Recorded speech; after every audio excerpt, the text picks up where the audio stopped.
Alors, on commence. On croit qu'il y a un Dieu qui aime le monde. Donc, on a Dieu qui est là, c'est celui qui a créé le monde, et on a le monde qui a été créé par Dieu ici. Et Dieu aime le monde parce qu'il l'a créé. Il aime le monde.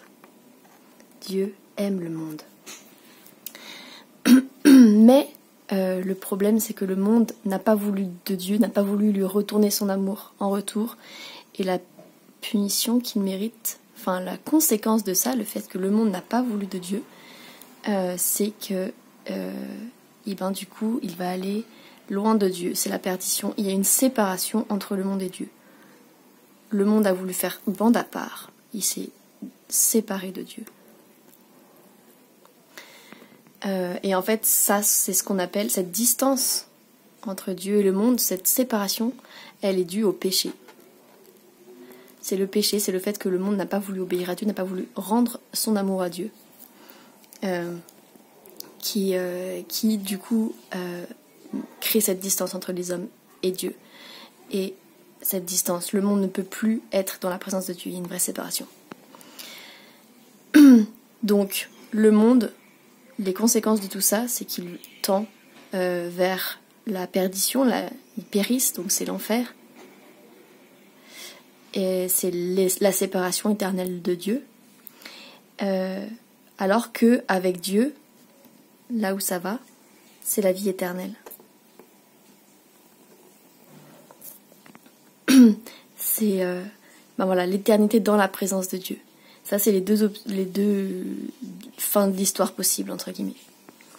Sauf que Dieu aime le monde, et il veut pas que le monde périsse loin de lui en enfer et dans la souffrance et reste dans son côté. Et comme Dieu aime le monde, il a envoyé son Fils sur la terre pour rejoindre le monde, pour parler au monde, pour se révéler au monde et pour donner sa vie pour le monde.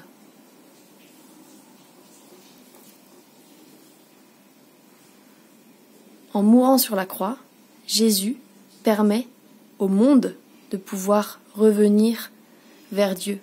Parce que le monde qui aurait aimé quand même avoir le bonheur, la vie éternelle, un sens à la vie, il a essayé de plein de manières, on pourrait peut-être dire ça avant en vrai, de rejoindre Dieu avec ses propres efforts, mais ces efforts ne suffisent jamais à revenir vers Dieu. Il retombe toujours, à cause de la gravité bien sûr, il retombe toujours dans le monde qui a pour destination l'enfer. Mais voilà, Jésus est venu, le Fils de Dieu est venu pour rétablir cette connexion avec Dieu, pour ramener pour créer un chemin entre le monde et Dieu, et pour ramener les gens à Dieu. Et comment on fait pour passer de cet état-là à cet état-là ? Et bien voilà, qu'est-ce que le texte dit ? Afin que quiconque croit en lui ne périsse pas, mais qu'il ait la vie éternelle. Alors, ce qui nous permet de traverser ce chemin, c'est de croire. C'est de croire en ce que Jésus-Christ a fait. C'est de croire qu'il a donné sa vie pour nous et qu'il est ressuscité pour qu'on puisse revenir dans la présence de Dieu et accéder à la vie éternelle avec lui.